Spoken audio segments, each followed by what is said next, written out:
me to after 1 p.m. I don't know, it's climbing towards 90 degrees. Got some laundry going, got a sheet off my bed, so I can't let little Brad in there. She'll tear up the memory foam topper. But I'm going to show something gross. You know, it's going to be a big, plump, gray, whatever type of dog tick it is that I got out of little brown Missy's dog or ear. She's over here and I saw it. I've only been slow to say, in my defense, their defense. Jasmine's got a flea and tick collar on her, but she needs another one because she gets it wet so much, even though it's advertised as water resistant or something like that. Believe me, they've not been just covered in ticks, or I've got enough in there, I think, for every dog. Flea and tick collars, but this is going to be kind of gross. I just pulled it off. Not inside of her ear, was inside, not deep inside of her ear. I guess I could go lay it on the blacktop, make it torturously die. No, I can't. I'm not wearing shoes. I'll find something to smash it. They're gross.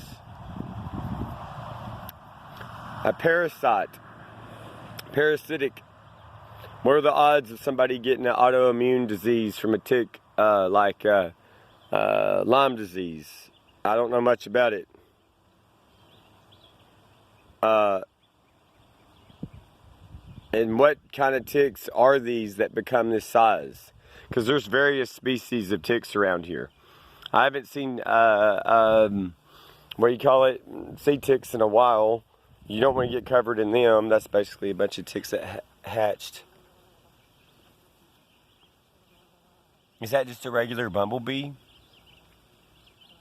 I mean, it's not a honeybee. Them yellow bees, I hardly ever see them. I was hearing back in like in or around 1999, the bees that produce honey, they were talking about a shortage of them then, and not just in the state of Arkansas. I don't know if I should say. I remember back in my teen years, you know, watching like, what was it, Politically Incorrect with Bill Maher? He's like, bees or insects like that. He's like, we need them. He's like, that's how plants breed or trees breed. You know, the pollinators. I thought it was kind of funny or a good example, but I'm not getting into all that. It's just one slight example. Doesn't mean But it did blow my mind, or surprise me rather, sometime last fall to see monarch butterflies. I don't know if I've ever seen them like that. Somebody had to be letting them go unless they just happen to be migrating through. And I looked it up, and some stay apparently in the Arkansas through the winter. They don't, you know, I guess for that season they leave the Canada area and they go south, like towards South America, Mexico.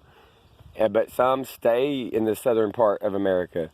I see a bunch of little butterflies flying around over there in between the little tree bushes and the 16-foot trailer. I can't see what they are. They're on top of the white, I call it the white blooms of clover. Anyway, the hummingbirds, the hummingbirds, they've been kind of slow. I don't know, they pop, maybe it's too hot. I don't know if I showed the temperature or not. And I did finally get in contact with a place yesterday. Apparently, like going backwards from today's date, last Saturday, I was just me looking at the rapids here. I was like, man, it's got to be. They can't be letting people canoe right now. I mean, no telling if the rapids are that high here, the river elevation.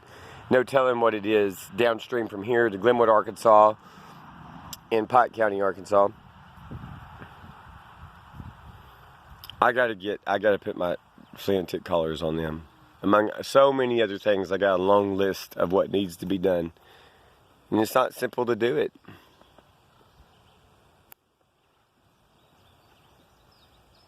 I gotta get rid of this.